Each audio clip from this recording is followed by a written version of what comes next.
80% win rate on it over like 5 games maybe. And NaVi instantly picks Sven. Yeah, I think they did their homeworks. Maybe they were kind of baiting the pick. But Sven shreds Wraith King. Yep. Wraith King low armor. The cleave can deal with skeletons in the early game if they ever pressure the Sen's tower. Gives your team armor, so the Wraith King can't really burst you. It works well with the Beastmaster as well. One of the things Sven lacks, he has high damage but low attack speed. Okay. So the Beastmaster is going to kind of buff him up in the early game. So what Mineski team, what Mineski needs right now, it's on wave push / team fight. From the mid, would you? What about a Death Prophet here from Mineski? Yeah, it's a very high chance, high likely pick. But They even have the save for the Shadow Demon. yeah, but I'm kind of worried about their wave push because Ogre as position 3 doesn't push out waves there, and so does DP. He can buy a Midas. Get a triple quad multicast. Waves not. Oh, Enigma. That's a KP Team fight Enigma here. for sure. That's a KP Enigma. You think BO1 KP's playing out the Enigma? Yeah, like I said before, he wants, like in these BO1s, you want to go out with your best hero if you're going out. So I think rather than being the correct pick, they're looking at like their most confident hero. But I'm not so sure if this was the pick because there's a lot of Enigma counters. Yeah, they have 2 heroes that deal with Black Hole, BKB Black Hole. Warlock, Beastmaster War. There's a lot of stuff. And like, I don't know. But the way we may see it played is going to be more momentum-based, where you get the fast either Helm, Mech, Greaves, get those teamfight items and push with your team. Yeah. Play around your catapults. So how to play against the Warlock with Enigma is you just go teamfight enemies. You don't go you don't itemize to use Black Hole ever because this Warlock's just gonna AFK in the backlines. Then you want to be somewhat useful in the front line by providing teamfight items. Yep. I could see Mineski doing an aggro tri-lane against this Sven. You put the Enigma versus the Beastmaster, and you can convert his boar off cooldown. Kind of gives this really nice lane for you. If you have a sentry, kill a hawk. And then the Sven, I think, will suffer. The Warlock, once he's sustained lanes where you just Shadow Word your carry, the lane gets slowed down, you both heal up, you free tangos up, basically. But in an aggro tri-lane, you're going to 100-0 someone with those heroes. Fire Blast, Wraith King Stun, Disruption. Yep. I think it's a little scary for NaVi right now. I played with Mushi time to time, and he prioritizes wave pushing a lot. So I would be kind of surprised if we're not seeing like Lina, TA, like these kind of wave pushers. One hero Moon plays, Tinker.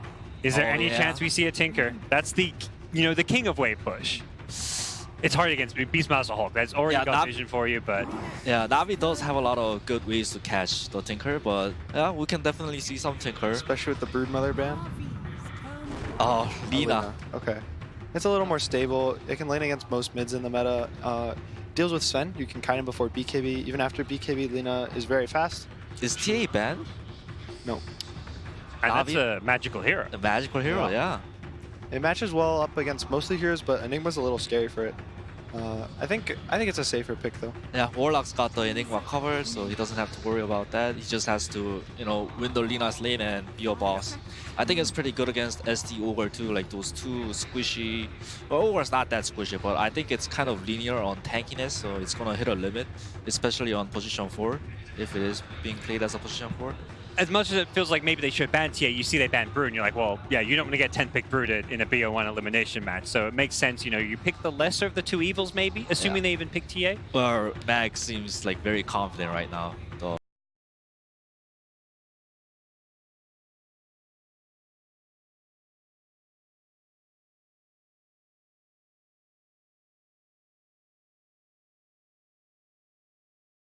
NaVi's coach, so. Oh, this is another NaVi special, Sniper. It is pretty good against Lina too. I mean, Gunnar, you can talk about it. You're the mid player. The Lina Sniper matchup is kind of even the mid game, or the mid lane. Once it gets to the mid game, the Sniper outranges the Lina, which is one of the few heroes in the game that can actually outrange a Lina. So you have this kind of out exterior fighter range where she'll try to stun range you, but her Laguna and her Aether Lens, these kind of things, they're not even far enough to hit the Sniper with Dragon Lance and max attack range or take aim. From what it feels like, NaVi seems to have the better draft. How Mineski has to play this is with better vision, I think. They have to fight not with the Hawk and just fight under their ward. So Enigma can find the Warlock and they just basically have to watch where the Warlock is. The vision game is so important. That's something where this Beastmaster Hulk needs to be dealt with and controlled. Yes. You can't just let him have full vision of the entire map. Otherwise, NaVi will pick and choose their fights and control the map very easily. Yeah. I think it's kind of easier for them as they have a Wraith King. The Wraith King can run in and start a fight. And when they maybe clump around his ult, when he reincarnates, they get a 2-3-man black hole. Even if it gets interrupted, it kind of buys the whole team enough time to get in. They get the BKB popped on the Wraith King maybe, they get this Radiance burn, they're doing a little damage, you know. Yeah, it's gonna be a battle of like drawing each other's positions out. The Lina, Sniper, and Enigma, Warlock, these key heroes, they wanna like bait each other out. Okay. Have your thoughts? I mean, you said you maybe ever so slightly favor Mineski. Does the draft maybe lean you a bit back towards NaVi now? Yeah, I think I'm slightly towards on NaVi's side. I kind of don't agree on the Enigma pick. He's gonna have a hard time in the game. They have to find the Warlock first before engaging. And I think it's gonna be pretty hard because Sniper is gonna be pushing out everything with the superior range advantage. Even with Shrapnel in side lanes and mid, you can just Shrapnel the lane out. You don't even have to show your hero.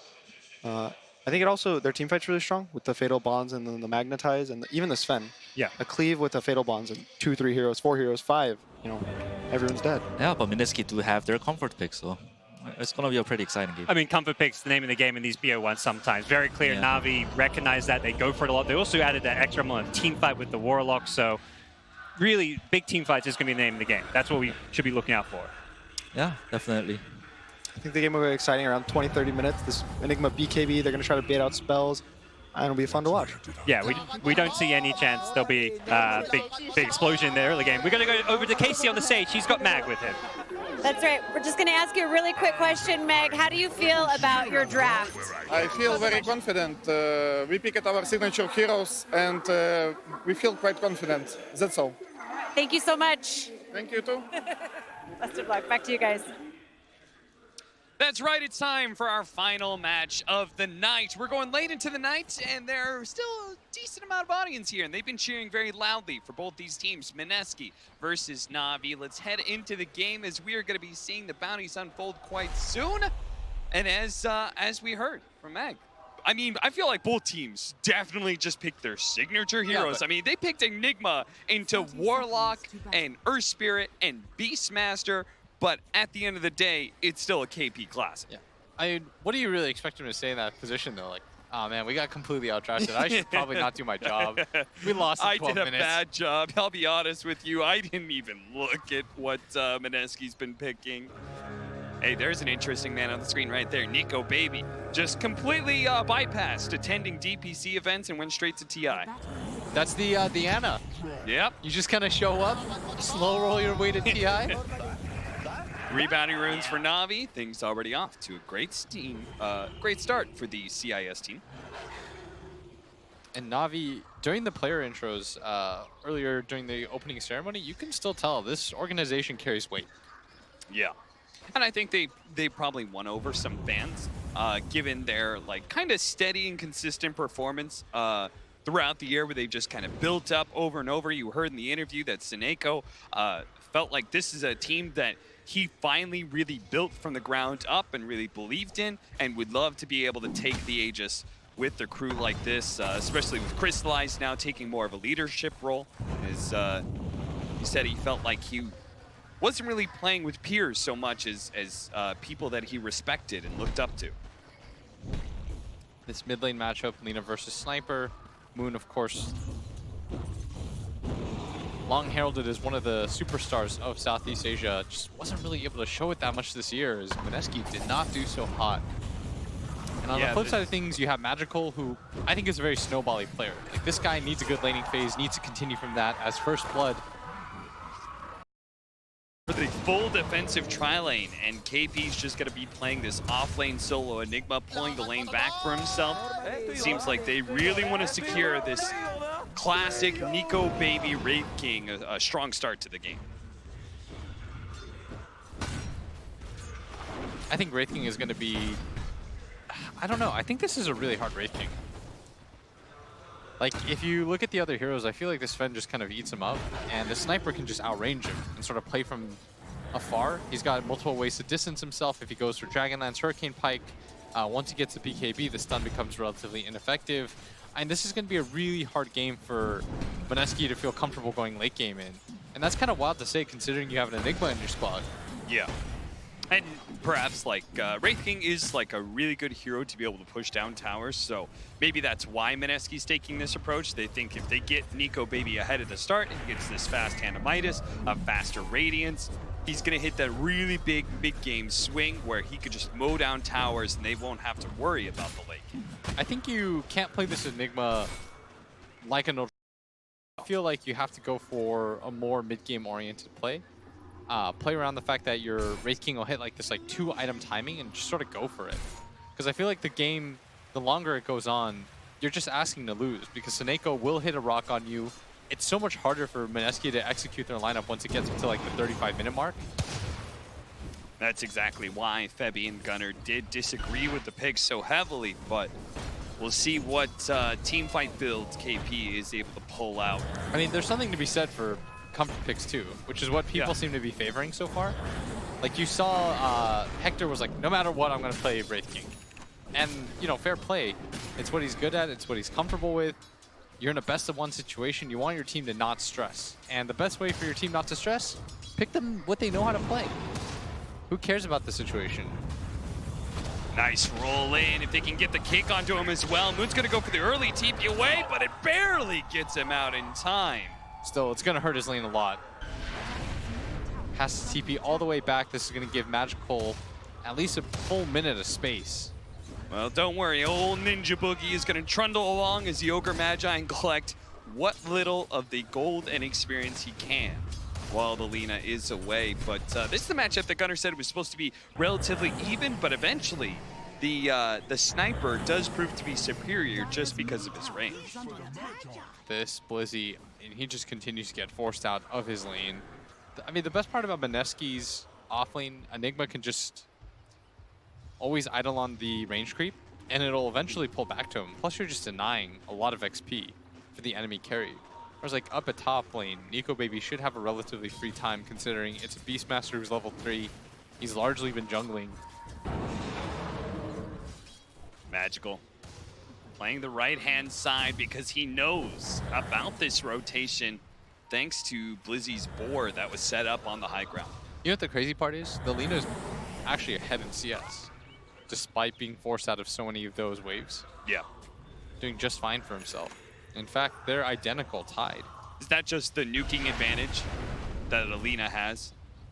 Yeah, I think it's just easier because you can always get harass going while simultaneously farming the range creep. Like, it's impossible to deny Lina range creep unless you really mess up.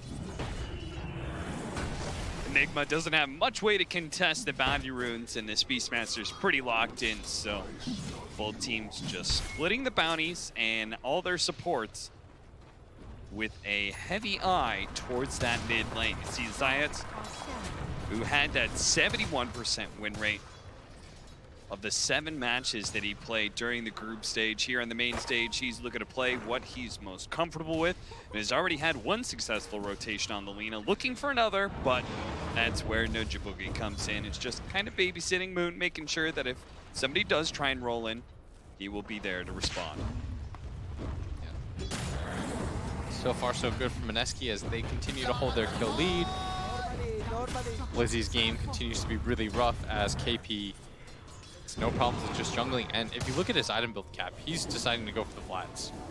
This was, I believe, the correct decision. Yeah. Play for the mid game. That's what we wanted to see out of Mineski for them to win this game. Because we do feel like, I don't want to speak for you, but I think they're a little bit outdrafted.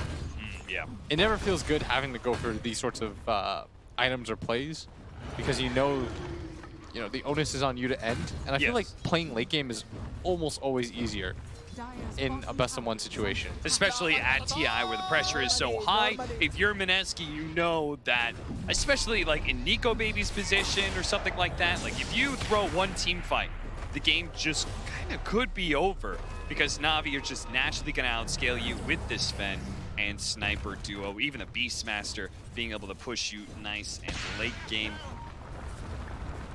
Both teams, oh, nice roll in from Zayats, will be able to kick him back into the shrapnel here. Moon trying to get away, another 3rd round of the shrapnel, and the assassination not actually going to go out. That's because the Ogre's just running at the Sniper right now. Thinks about it again, but the bottle hit will allow Moon to stay alive, and it's Zayats who dies instead. Yeah, luckily for Magical, it wasn't the Lina that got the last hit on that, and in fact, this is going to prompt Moon to go back towards the shrine area. It's going to continue to give Magical a little bit of a free lane. but this is just helping them catch up, not even get ahead. Bottom lane. They are going to be able to catch KP. They say this Enigma has been farming a bit too long, as he's been spending about half his time in the lane, the other half inside of the jungle. While the smoke up came in from Mineski. They smoked up about the same time that Lina went for the shrine, and Raging Potato's just running for it. But you have that ward from Magical that's going to be able to see a bit farther to that left-hand side during this nighttime. And he quickly gets out of the way of that gank. On the upside, though, Nico Baby is still top CS. And so all that defensive tri-lane space has warranted a very farm carry that's really trying to pressure this tower. And if they can actually kill Blizzy, it would be fantastic for them. But Blizzy just positioned a little bit too passive for Nico Baby to be able to threaten him past that Great Fire Blast. And instead, it's all about the early objective.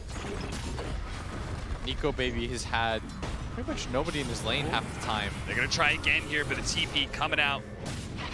Quickly giving it up as Seneko shows up to give Blizzy a helping hand. KP just about to complete the Vlads. Wonder if somebody rotates in terms so they could finally start to pressure the tower in this bottom lane area. I think that's why Wraith King is trying so hard to take this offlane tower, right? Is that he feels like, once I do this and I build up the skeletons again, I'm gonna go bottom lane, we're gonna take that tower down, we're gonna start pressuring the tier 2. Let's take these objectives early. But look at the stack that's going on right now. Raging Potato, 5 stacks of poison, does get a last hit on all of the weaker creeps there, but leaves the rest at half health for the Beastmaster to potentially clean up. He's still going to try and get it with more Shadow Poisons, just going to expend his entire mana pool, if possible. And that's going to be a decent amount of farm for him. He's now level 5. And Zayats, he's going to go mid, soak up the rest of the XP, try to catch up in levels. And Raging Potato, like you said, doing just fine for himself. He's going to farm this jungle area with Moon. He'll get his level 6 no problem, but Zayats, I mean, with nobody in this mid lane, in fact, both sides are He's going to go for the kill here. It actually pushes the Lina away, and from a distance, they're going to try and poke at Raging Potato and see if they can bring him down. The Shadow Word is not going to come with the damage fast enough. He will TP to the fountain to safety, and that'll be Mineski picking up a large share of bounty runes there, 3 of the 4. And you see Raging Potato, he's already got Arcane Boots almost as the Aether Lens. His position seems just fine. That damn tower is still alive. Blizzy, Seneko, they're just doing a really good job making sure to pull the creep wave off. Nico Baby, I'm sure, is saying this is the final hurrah with the skeletons and the second round of the catapults. They're just going to go for it. Yeah. The only downside about pushing a tower like this, Cap, into the enemy offlane is, simply put, you're giving up free XP. Yeah. It's really easy nowadays. You can just Fatal Bonds and run away. And it's going to keep the tower relatively healthy, and this is going to allow Seneko, I mean, he's going to grab the tome anyways, but he would get it pretty soon after without use of it. An interesting idea from Nico Baby, just spawning the skeletons to push that in. The catapult will get the damage on the tower, but he's going to rotate down to bottom, where he thinks NaVi is going to try and show up for a fight, and he would be right, but can they actually punish them? As they get spotted, Raging Potato is going to be able to get the disruption if needed to stop their Spirit roll away, but it's just not. They have too many stuns here. Mineski do manage to get that kill with the Siege Wagon still alive. They can keep going. If they want, they can try for a tier 2 here, where NaVi, a little bit slower to go for it because of that skeleton push. They're going to try and go and mirror. I sort of feel like giving up this tier 2 tower, though, is a mistake. We talked about how NaVi needs to keep pace. Like, even though you have the late game secured, you can't allow Mineski this sort of win condition. Like, this is the best chance for Mineski to have, which is why Magical makes his way down towards bottom. He stops his farm in the jungle to deal with this. I think this is the right idea. Don't just demonstrate that you're willing to give up towers for free. On the downside, Mineski just gonna outmaneuver NaVi right here. Yeah, I really like this maneuver. Getting this mid-tier 1 tower, guys, is even more important than taking that tier 2 tower at bottom, just for the purposes of controlling that jungle area. And the more jungle area you control, the better it is for heroes like Wraith King and Enigma, right? Because they thrive off of open access to jungle areas through the Eidolons and the skeletons. Mineski are not shying away from protecting their own jungle as well, but maybe that's where NaVi strikes here. Ninja Boogie, he's in position here. He's going to try and kill the Hawk. A healthy bit of experience for any support that's a bit lacking, but positioning himself to be able to break the smoke and may not even die for it. And sure enough, they're a bit scared to dive this tier 2. They're going to try and go for it now, but Science really wants to go for that back line. He wants to stop Moon, but now Moon's going to turn and quickly kill him as they tried far too hard to make that action happen. Mineski were well aware of what was happening there, I think. I think NaVi right now is just sort of getting red around the map. Like anywhere they seem to go towards that top lane push, they're sort of getting corralled. Magical makes his way down towards bottom. Moon is already directing his team to come towards mid to take that tower. These are just clean, crisp maneuvers. And NaVi, I mean, they're going to run into the problem where their lineup, yes, they can go into the late game just fine. But if Mineski just sort of deny them the overall like big 5-on-5 team fight, and they just sort of outplay them and outmaneuver them and get these minor pickoffs, they will eventually be able to snowball. And Nico Baby's going to hit this really nice Radiance timing where they can fight behind and they can back him up with the disruption. Like things are not looking all that grim for them. And Mineski has like a very solid 20-minute timer where with the Radiance and the Lina who's coming online about that point, especially with all the team fight items flowing in from the Enigma, they are actually going to be really strong in the 5-man in their own right, where Navi's lineup, all 3 of their cores are going to need a little bit more time. Yeah, Nico Baby, he's going to be Primal Roared here. He does have reincarnation. This is very heavy commitment from NaVi, so that's going to be the first life. But now Mineski is here. They're going to be able to throw out the Purge on his Science, Soul Catcher as well. They're going to drop the goal. Trying to finish off Nico Baby in his second life. He gets to the high ground. Disruption now coming in from behind. Moon and Ninja Boogie, a pair to be able to follow up on the Earth Spirit. Now Magical as well, who's dead. He just tries to lay out as much damage on Lina as possible. Even the Golem coming in for a helping hand. But Mineski easily routing NaVi once again. And that was the buyback too from Zayats. I think he assumed that the fight would continue. We saw what happened in the last game. If you go on this Wraith King, he just respawns, guys. That is what his ultimate does, yes. This is a PSA for NaVi. Yeah. And for Keen, because I genuinely, at this point, don't know if they know that, because that's twice now that they try to make that play, and they're going to get gone on. There's no ultimates on the side of NaVi. Science got to be careful here. Does manage to get a really good silence. Look at that ultimate. Oh, NaVi, they can turn things around, especially with that Fatal Glance. They take damage over time. They've already finished up the Lina. Raging Potato's just going to die to the assassination of Magical, and Ninja Boogie gets cleaned up as well. They challenge for bounties, and this time, Mineski gets shut down rapidly. And if Mineski, conversely, is going to make a play like that, they need to have more heroes there. Yeah. They still have the black hole. You at least need to threaten that. Going 3 men into the high ground with no vision seems just a little bit scary. Nice recovery from NaVi. Counted them out a second too late. But still, that was such a head-scratcher of a fight they took. Absolutely. I mean, the fact that they still had Golem, they still had all their ultimates up, and Mineski didn't have reincarnation, it's pretty obvious that Nico Baby wouldn't want to fight there. Now KP, he's going to drop the black hole, yes, and he will hold him there for a while, but a Primal Roar finishes him off. Crystallize, a multicast on him with Lina here as well. Laguna Play cuts him down. Now he's going to be able to get the INTERCEPTOR LSA onto Seneko as well. Call it a 2-fer for Moon, as he managed to help get 2 of those kills. Blizzy, possibly a 3rd, but it's just hidden away in the trees here. By the way, I think you can make that play if you took the mid tower. This is why the mid tower is so important. But Wraith King, he just got immediate support. In that situation up at top lane, though, NaVi, they just overstayed their welcome. And that seems like it's sort of the story of this game so far. It's whoever overstays their welcome just sort of gets wrecked. Both teams being a little bit sloppy. And Mineski wants to win the last fight, but the Golem is coming back up for the Warlock. They should not feel like they are that much stronger. A very even game, it seems. 5-8, 17 minutes in with a 2,000 net worth lead for Mineski, but they do have the faster lineup. And they do have that Midas plus Radiance on the Wraith King. Denied tower. Once again, the tier 2 was denied by Moon. Now it's Blizzy's turn to deny the tier 1.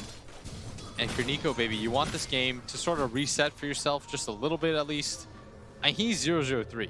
He feels like he's done a perfectly adequate job. Things seem fine.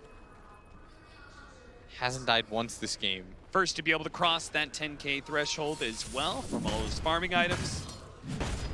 Probably telling his team, let's just chill until every single time reincarnation's up, we can take one fight.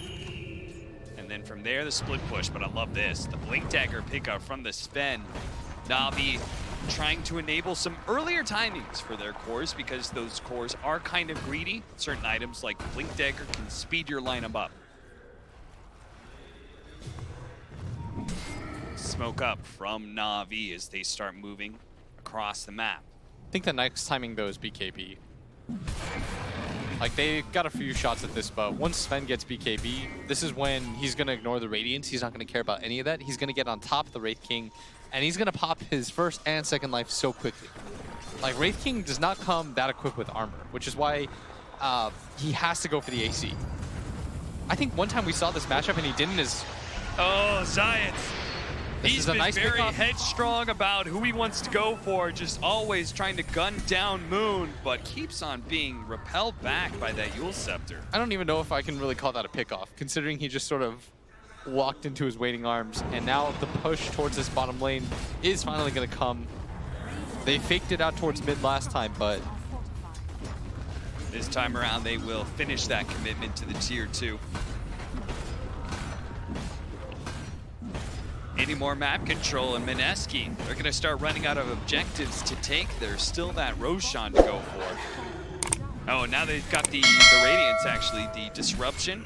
Shadow Demon can actually farm for himself a little bit with the illusions. Yes, and he can push out this bottom lane consistently, which is exactly what he's doing, which is going to open up pressure towards the Roshan pit, and that'll make it so that NaVi might miss their next timing when it comes to getting the BKB on the Sven.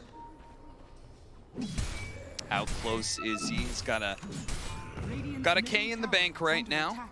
Magical Sniper, who's not done terrible for himself. He just died that one time in the river where they got wrapped around from behind by Moon.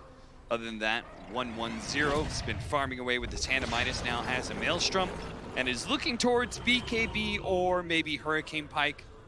Feels like the safety of just double BKBs. NaVi could actually withstand a lot of this pressure from Mineski, but first they have to be able to get there, and Seneko, well, he'll have to see his team on the other side. And it looks like they are gonna have to say goodbye to Blizzy as well.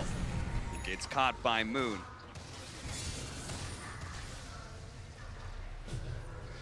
Two more heroes being fed away by NaVi, but similar to the previous game, I mean, sometimes you have to throw away heroes for space. And the most important hero in the game is still going to be Magical, who he wants his team to buy him time. He's got a Midas, he's got a Maelstrom, clearly wants to drag this game out, extend the range of the game too for himself. And their team fight is set up very well to protect him. Yes. So all the damage items he has right now, that could be full beneficial. I mean, the best part is that he's got Warlock Rock. That's the... If you're a core player, Warlock Rock is the best just as a defensive fight resetter. Yeah. You got a tanky core in Sven, who with the Blink Dagger to be able to start fights for you, has the Warcry to be able to make everybody a little bit tankier for you as well. And it looks like it's just going to be another little bit of slower game. Much like our last one, where both teams are maybe not content with the farming that's happening. I think Mineski would love to be able to take some more objectives like that mid-tier 2. Maybe get themselves a Roshan, but first they have to take map control, and NaVi has been rapidly throwing heroes down lanes, trying to push waves out. Yeah. By the way, I think that was BKB fully completed for Sniper. That is a massive pickup, and I think part of the reason why he decided to go for that instead of the Hurricane Pike is because I think he understands the position his team's in. There is a decent chance that if Mineski is going to put a stamp on this game, it's in the next 5 to 10 minutes. Yep. So get this BKB, be safe, don't be stupid. So many Sniper players or players of these squishier heroes will avoid going for the BKB, and they'll get the flashy item. You get the Hurricane Pike. You know what that leads to? Getting stunned and dying in 2 seconds. You get disrupted by the Aethelon Shadow Demon, follow-up stun on the Lina, all of a sudden all your net worth, highest in the game, useless. That's true. At the end of the day, you are also an agility hero, right? That Shadow Demon, if he gets on top of you, could be completely detrimental to your ideas of this team fight. I like the safety and security of a BKB from my cores at this point. But Mineski, they can search for their own security blanket if they want. Is this team capable of taking Roshan? They don't have great minus armor. Do they have a Solar Crest or anything out of anybody? The one upside is that Lina takes it pretty fast. Lina always hits hard because of her passive. Yeah. So it's not as bad as you think. It's not ideal. In the previous game, we saw that they had a TA and they had I think they had a Solar Crest. So they were able to take it so fast. Yeah. But Mineski, I didn't do a terrible job of taking it. I'm a little bit concerned that Mineski just backed up to their own jungle right now. You feel like they should still be trying to play aggressive? You're just letting NaVi control the triangle. You're letting the Sven farm out some of the safer areas that are outside of the triangle as well, pushing out mid, taking some of that farm on the right side of the mid lane as well. I don't know, who knows? Maybe the Wraith King plus Lina can carry this. Remember we saw earlier in the year, we saw like a Wraith King go Echo Saber. That's right, that was Ajit at the summit. He was against a Sven, and he went Echo Saber after his Radiance. And then he just got two-shot every time because he didn't have an AC. Yeah, that can't possibly be the build. Like, you would think that the core concept of Wraith King would counter Sven, right? Because Sven is very heavy on that burst. So you think that second life would matter, but if you don't buy armor items, oftentimes it doesn't. Which is why he's going to go for the AC. He saw the Summit games. He was like, that was a terrible idea. Echo Saber after Radiance. I do not want to replicate that. It makes no sense. Hey, there's our first, not Solar Crest, but smaller one in the Medallion of Courage. That would definitely help them take Roshan faster. And I do really want to see them take Roshan. Just to be able to play with that kind of fearless drive that an Aegis allows you to be able to do. You have multiple avenues of initiation now. By the way, Lina, Moon has a Blink Dagger with his BKB Yules. You also have a Blink Dagger on Raging Potato with an Aether Lens. So watch out for those initiations with disruption. Again, on a hero like the Sniper. Yeah, I could easily see the reason he went for the Blink BKB is so he can get to the back line.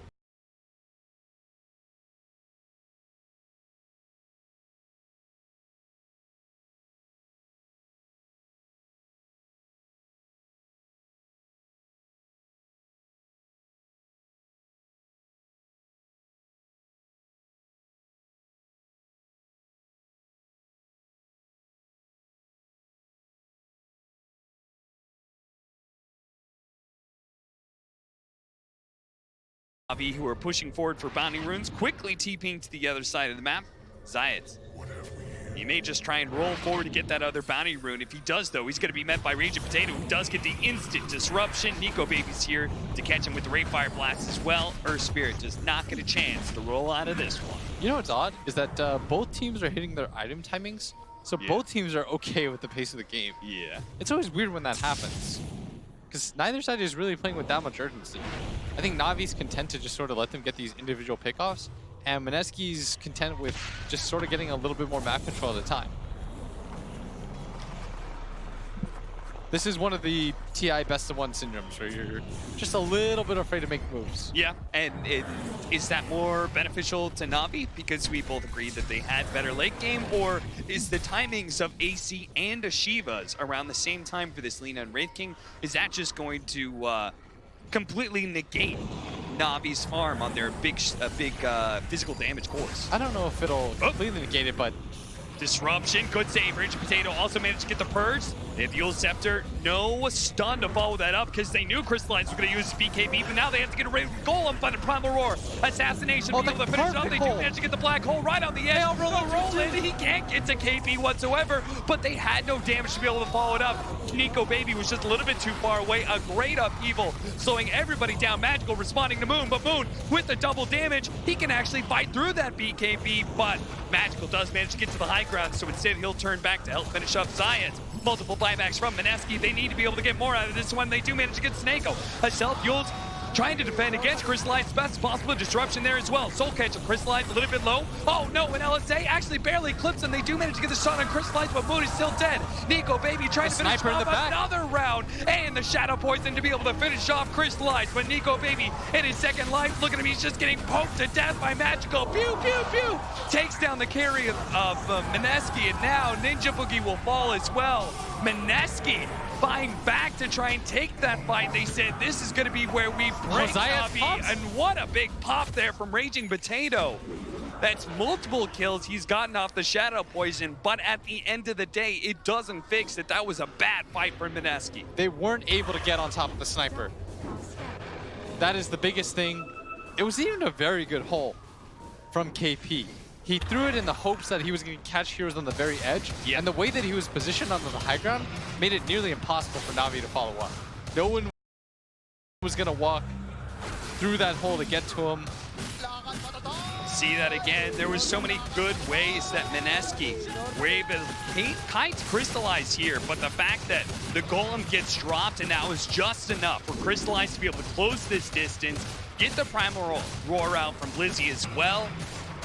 Once they take out that Lina, Nico Baby is just so slow to be able to get damage in because that upheaval from Sineko. Moon shows up, but it's about a little bit farther forward that he overcommits trying to finish off Magical, especially since he had forced him to use that BKB, but...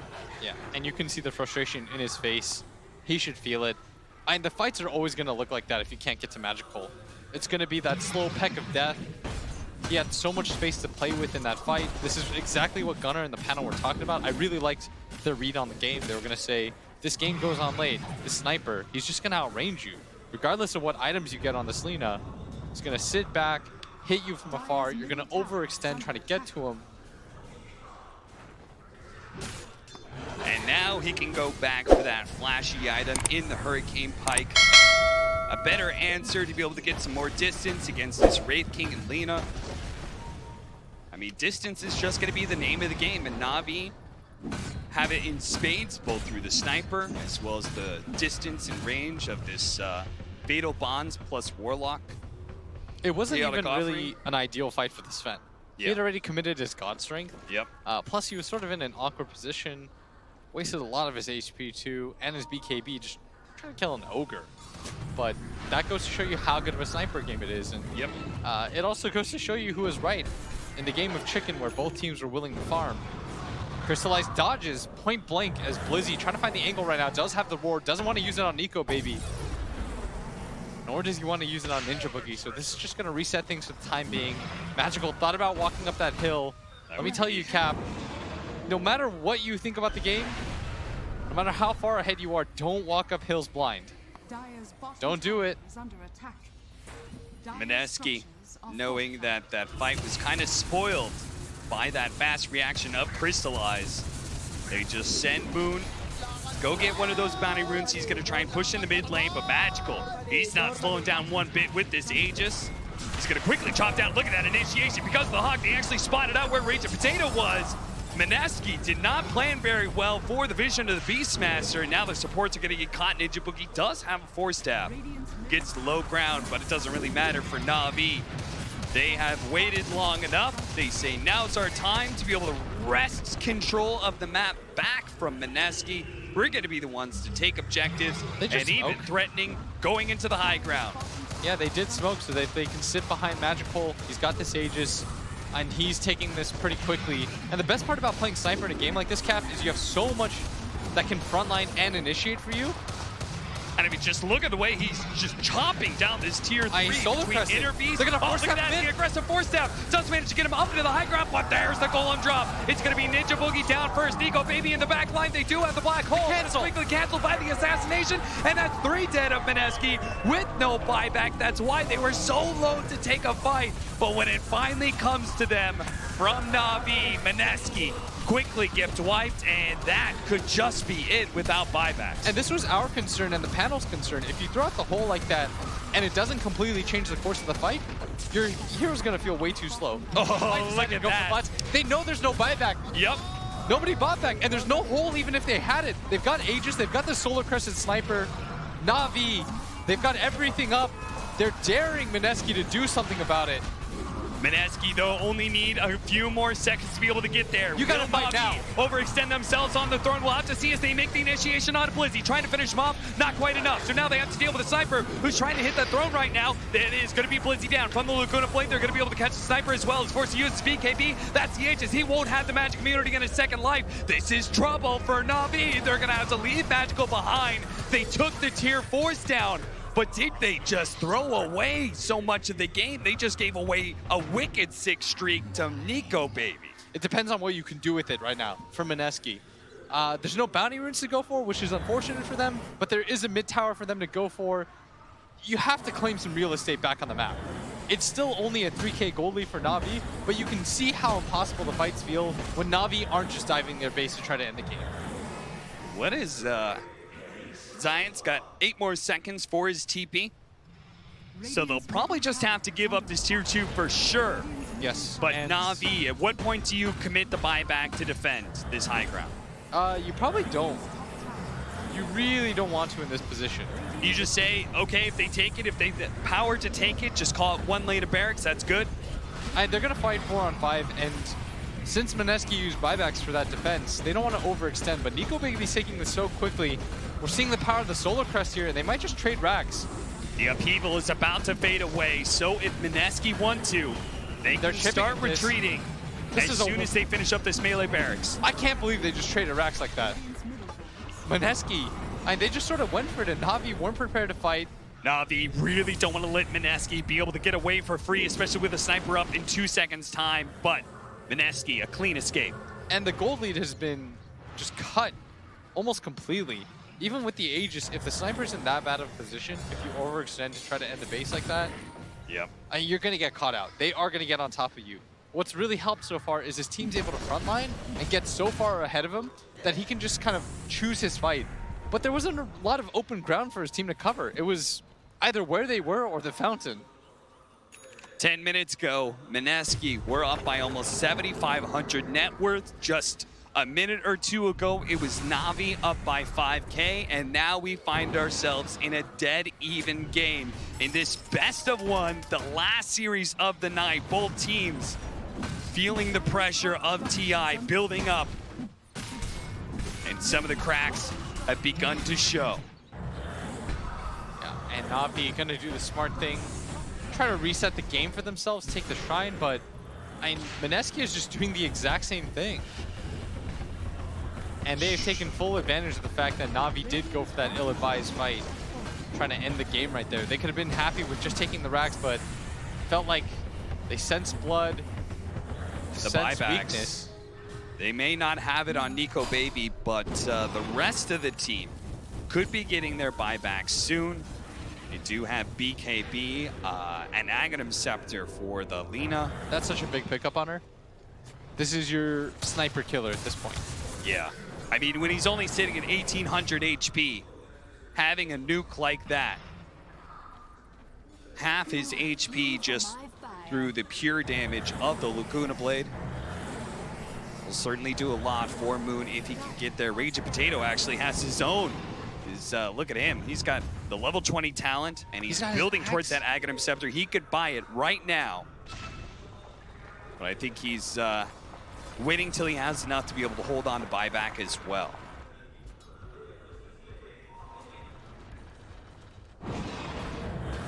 That'll be pretty scary, especially if he can manage to get up to level 25 in the next 4 minutes, which is what we're waiting on for Mineski, I believe, as Nico Baby doesn't have that buyback. We also have Roshan, who could be spawning quite soon, and that's why we're going to see a smoke from Mineski. See if they can find their opening, find their window. They want to continue to play aggressively on the map, continue to take for more. They know this game is now evened up completely. Racks for racks.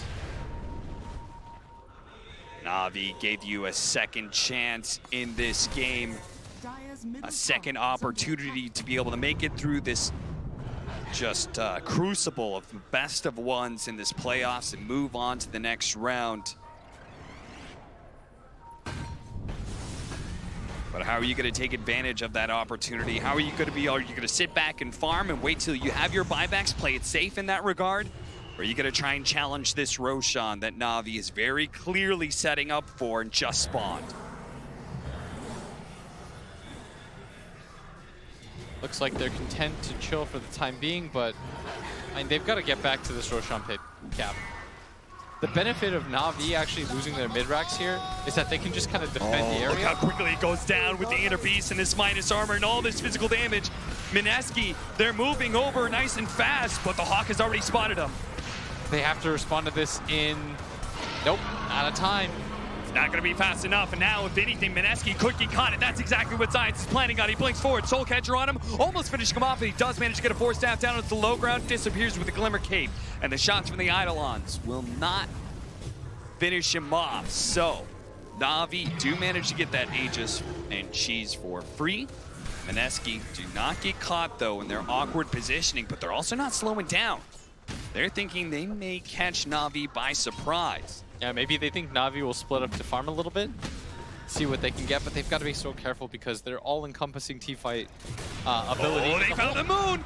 They managed to get the assassination, given enough vision for Blizzy to be able to get the Primal Roar, and this is very likely going to be buybacks forced out. They already used the God Strength from Crystallize, so he wants to use all that damage to try and take down the tier 2 if they don't find anybody else. And Mineski immediately go for trying to split push the map. They're gonna have to come back soon at this rate. Oh man, it's catching another one. Science rolling in. Trying to catch Raging Potato, that would be a massive kill, but now he's been caught with Soul Catcher on him. Looks like Nico Baby should be able to quickly bring down Zayats, and again, he has overextended himself. Yeah, and this is just going to be a 1-for-1 with the tower. Secure the shrine, NaVi. This is the right move for them to take. There's no other tower that they should be pushing with Moon in a position to come for the buyback. Especially with the level 25 coming in for Crystallize, as well as an Assault Cuirass. That is a massive upgrade. Yeah, plus he doesn't have his ulti. It's fine. Just chill out. It's the onus entirely on Mineski. Yeah, and to be able to find a way out of this game. I still think this is a very hard game for them, but it does feel like they're making very good decisions. They're being aggressive on the map. They're trying to take fights even when the enemy's going for an Aegis because they know that they're sort of on a timer. Like, they're still playing with that sense of urgency. Yeah. I just sort of feel like it might have been a little bit too greedy with some of their picks. Yeah. They still can do it, though. I mean, the best part about this Enigma is all it takes is one. That is true. Speaking of that one, KP, Mech, Blink Dagger, Midas, Solar Crest, Vlad's, and is going to be working towards a refresher. That may just be what Mineski needs to be able to turn this game around. Let the Black Hole get canceled, the first one, by the Chaotic Offering, and surprise them with a second one. It's the Roar on top of that, though. That's the problem. That's true. And they've got long-range silences. I think Sniper, what talent did he go for on 20? He decided to go for the Assassinate Cast Time. I love that talent. When you need quick cancels, he's almost never going to get caught by the hole just based on pure positioning. So being able to cancel it himself on top of that is so important. And KP also isn't going to go for a BKB or anything like that, it looks like. So they've got multiple ways to cancel the cap from range, from distance, with no commitment, without having to expend the rock at this point.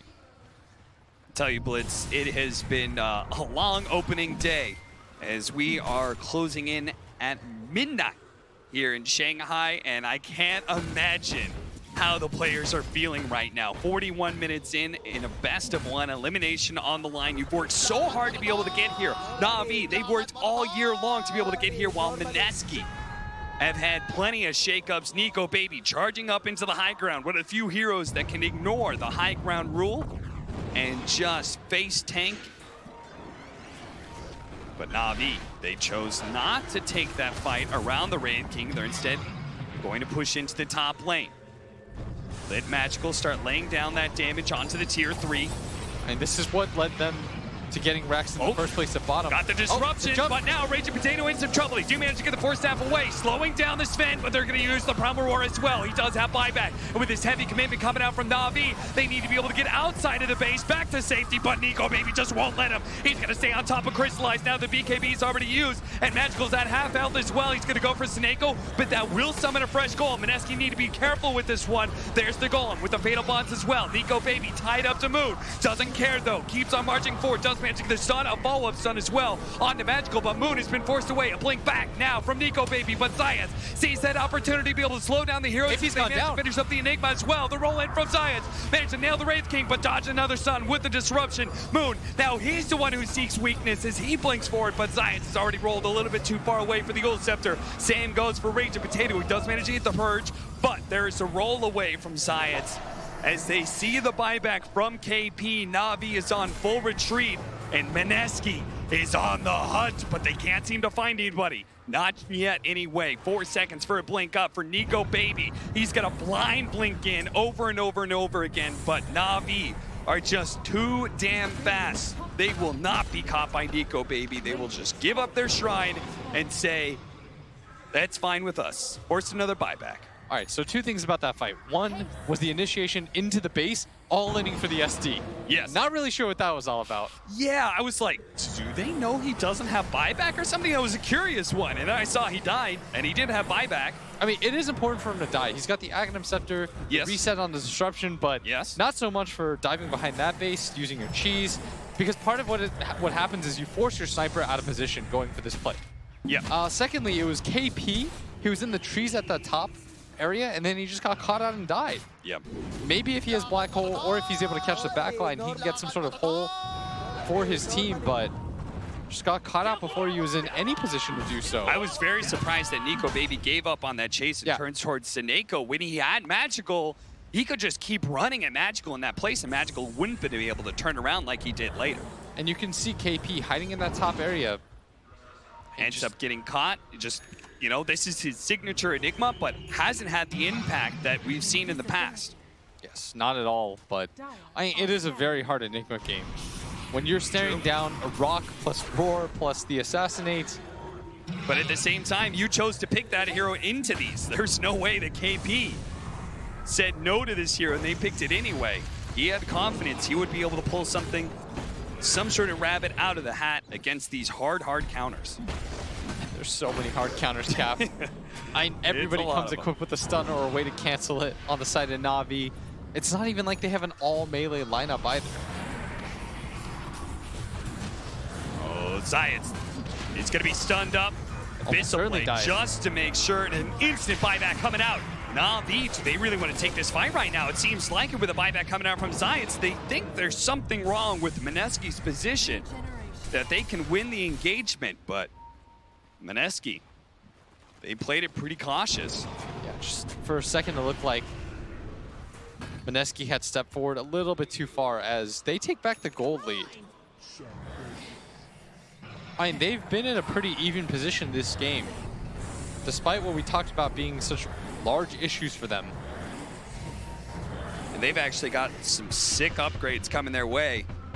If they can get to level 25 for Raging Potato, I mean, this is not what I expected, was Raging Potato carrying this game. Yeah, he's got the 30 XP talent. 30% XP considering how farmed he is quite a lot. Yeah. And on top of that, you can tell, by the way, he needs some sort of defensive item with how hard NaVi goes in on him. I mean, they popped the Sven BKB, they wasted their Aegis timing just to be able to try to kill him once. Knowing full well there was a very good possibility that he had the buyback. And if you take a look at Magical's build, he's largely topped out. I don't know if you replace any of those items. Maybe you can keep slotting in and out treads. Yeah. But aside from that, I mean, he sort of hit his point. Yeah, it looks like he wants to keep his shreds. He's got to go for the Moon Shard instead.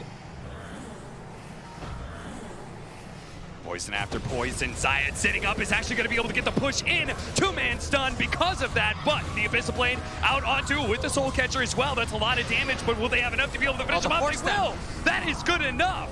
Hey, need to get out now. On his second life is going to be able to look for more. Science is going to be caught with the Gold Scepter. Sniper's actually fighting this one. That's crazy talk. Magical sitting in the trees, but that's because Blizzy is going to be able to lock down Nico, baby. Nico, baby, they need to be able to save him here with the Solar Crest. He's getting away. Magical one last shot, stepping forward. This is crazy. He wants this kill so badly. He's willing to put his body on the line to get it, but it doesn't happen. Mineski reset, and Nico, baby, will have his reincarnation up again for the next fight. And these are some wild fights that NaVi are taking, or opting to take. Yeah. The buyback from Crystallize, I'm not sure what that was about, considering Roshan wasn't quite up yet. That felt like a snap judgment call. Zayats doesn't have buyback in this position either, just simply out of gold. He's had to use it twice previously. And now it might be Mineski's turn to grab this Aegis. And the Wraith King is plenty strong. He's got an AC. Aegis, cheese, refresher shard. I'm sure KP would love to have a third black hole to throw in the mix.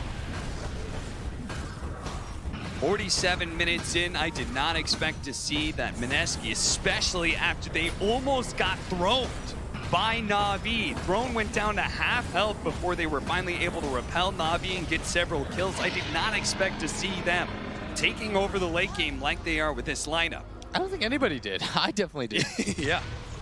I mean, NaVi certainly didn't expect that, but...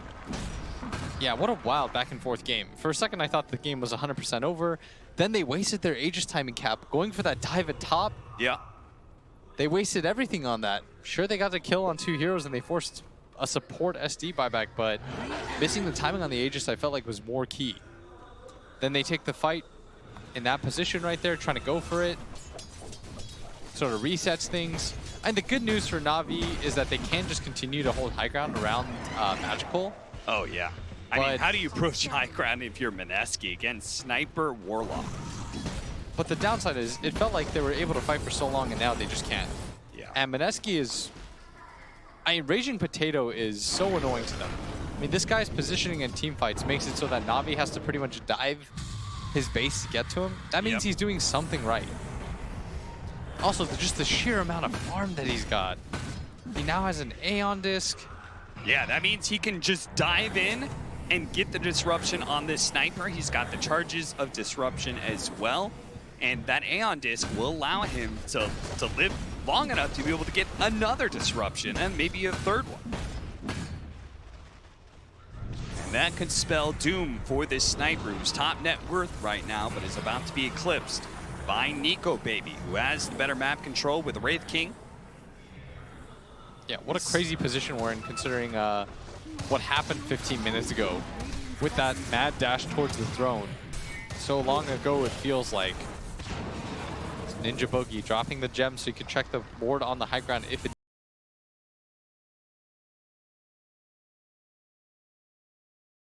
there, he'd be incorrect. But with the gem, they have so much map control. There's an E-Blade, by the way, completed by the Ogre. So another way to prevent the sniper from hitting and another way to get on top of him and deal some extra damage. Okay, I like it. I can dig it. It's a lot of burst damage potentially as well. Mineski, I'm sure they're feeling it right now. They have that Aegis cheese and refresher shard. There's no buyback on the Earth Spirit or the Sven. I mean, they have so many things going for them at this point. Sven is going to go for the nullifier. Same problems arise. But what are they waiting for? What is the last key to be able to go high ground? Or can they not go high ground and they just have to wait for a mistake? I'm not entirely sure. Because every time I think one thing, the other happens. Yeah. Every time I think that NaVi has this like firm grasp on the game, Mineski grabs it back. And then the opposite happens. The pendulum swings the other way. Not really sure where it's going to end up now, but Mineski's going to make damn sure this time it's going to be a lot harder for NaVi to get anything out of it, as they're going to increase their gold lead during this time period. They're at 14K now. That's the largest lead that we've seen. But I mean, win probability-wise, still very even. They really like Sniper. Yeah. So do I. What a coincidence. Sniper with Beastmaster, Solar Crest, a Sven to be able to tank on the front line, scaling, like the only hero that really doesn't scale that well is your Spirit. And that's saying something, because Earth Spirit's still great late game. Mineski do manage to at least take out that tier 2 in top lane with this time, so they can actually go for megas once they do decide to go for the high ground. But first, they have to address this bottom lane. With their throne exposed, they cannot afford any silly positioning errors. They cannot allow NaVi a quick trip inside their base. Yes, that is the scary part for them. If they lose a fight, one core hero doesn't have buyback, throne is always an option for them, even if they get mega creeped. Having tier 4s alive against that mad dash against megas is so important. Yeah. Because it allows you to make decisions around that. It's like, oh, we can wait it out to the last second. Once they overcommit trying to take our tier 4 towers, we can go for buyback. There are plays to be made around that. Yeah, how many teams have you seen that have like tried to formulate a throne defense and underestimated how fast the damage was going to come in once the tier 4s died and the damage started hitting throne? I mean, that's what happened in the, funny enough, coincidentally, the NaVi versus Infamous series. Yep. Game number 2 where they just didn't think about it fast enough, and all of a sudden NaVi just, they sort of won. It took like 2 seconds, but they did it. NaVi, is this the time to push out? They still have a minute and a half on the Sven's buyback, but maybe that's exactly why they can go smoke out, see if they can catch Mineski by surprise. I mean, the worst hero that they would run into is the hero that they are currently running into. But Ninja Boogie gonna evade this as well. Connect to the rest of his team. Be smart. They're going to push out that bottom lane, knowing that that kind of threat will keep Mineski away from the NaVi base. Yeah, you gotta keep him honest. You gotta go for some sort of maneuvers once in a while. Yeah. If you make no sorts of plays like this, all that happens is you get hemmed inside your base and you march slowly towards that death. Yeah. 14K becomes 18K like it already has. And next thing you know, especially with late game Dota right now, oh, NaVi. What are they doing here? Are they trying to do some sort of slick play? I have no idea. I mean, they're around here. I mean, they went for the hot cooldowns. So They're hoping that Moon all comes about back. the vision right now. Yeah, they're hoping that Moon comes back. Tries to deal with this wave. Yeah, and he's here. Can they make the jump? They're going to be able to get the Primal Roar, see if they can burst him down real quick, and they've got him. NaVi planned that one out for like the last minute and a half, but Blizzy, oh, the black hole is going to catch him right on the edge of that TP. That's the gem on the deck, and immediately KP goes for the refresher in sight of NaVi. He wants them to know he's got that team fight winning ability up again. You're not going for it. No. He says by the time this refresher's back up, this is a new sort of sand timer. Moonshard for Magical. Looks like he wants to go back for Scotty. Is also thinking about maybe a Blink Dagger would help him against all these Blink Daggers of Mineski. Trying to counterplay that idea. Shadow Blade for the Enigma. It's a cute concept, but I'm not sure if it does too much. Yeah. You could just as easily take 1 bit of damage, your Blink Dagger's disabled, and then you've just built up a slot, a very valuable slot, instead of one of these big late game items. Yeah, that's a pretty big gem pickup too. For the brief moment in which they killed Moon and they cut the lead by 2K, they instantly lost it by losing their Beastmaster and the gem. Yep. Speaking of which, since we're going to late game, right? Mineski controlling all this field, it's, you know, NaVi may have these heroes that go late game better than you, but all bets are off when you start getting to your level 25s, when you start getting enough farm that people are picking up their 7th, 8th items in Aghanim Scepters and Moon Shards that they consume. I mean, who knows? Wraith King Aghanim Scepter, I could see that being a real game winner here, and Nico Baby almost has it with buyback. Yeah, I'm curious to see how much that changes in these engagements. I mean, their same issues always existed, is getting to the backline and finding the sniper. Once they can do that, maybe it does require 2 lives of the Ogre, an extra life of the Shadow Team, and to be able to do so. Yeah. Who knows? And their lineup is scaling a lot better than I expected, by the way. Yeah, they I are. definitely misread how well they could get to this point. Like, once it got to like 56 minutes, yeah, I thought the sniper would just sort of reign supreme here. I'm sure a 20K net worth doesn't hurt. But yeah, I agree with you. I did not expect Mineski to be able to be so strong into this late game. I'm pleasantly surprised. Both teams have something really scary in mind, though, which is we already talked about how NaVi can end the game super fast. If you get to level 25 on Enigma, with all those Eidolons, like Mineski could just tear down buildings super fast. We're going to try and get a fight around the Roshan. They are able to get this Purge initiation with a 4x multicast. This poor Sven just got taken out by a Luna Blade. And now Moon, he refreshes up. He's got a fresh BKB, a fresh Laguna Blade, and it's got somebody on NaVi's name on it. They're going to reset, go in for this other Roshan. I mean, Wraith King, did he already complete the axe? Yes, he has. Unfortunately for him, I mean, his team was going to take it. This will be the blessing. Who's getting the blessing? Is it Ninja Boogie? It is. They're going to give him that free extra Fire Blast, the unrefired.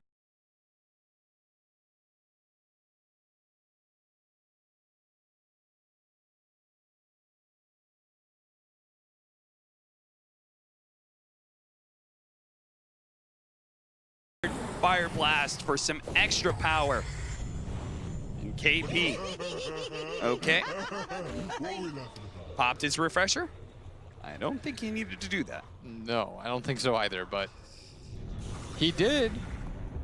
Well, at least Ninja Boogie found it funny. It's going to be, you know, it's been rare that I've actually seen the refresher shard have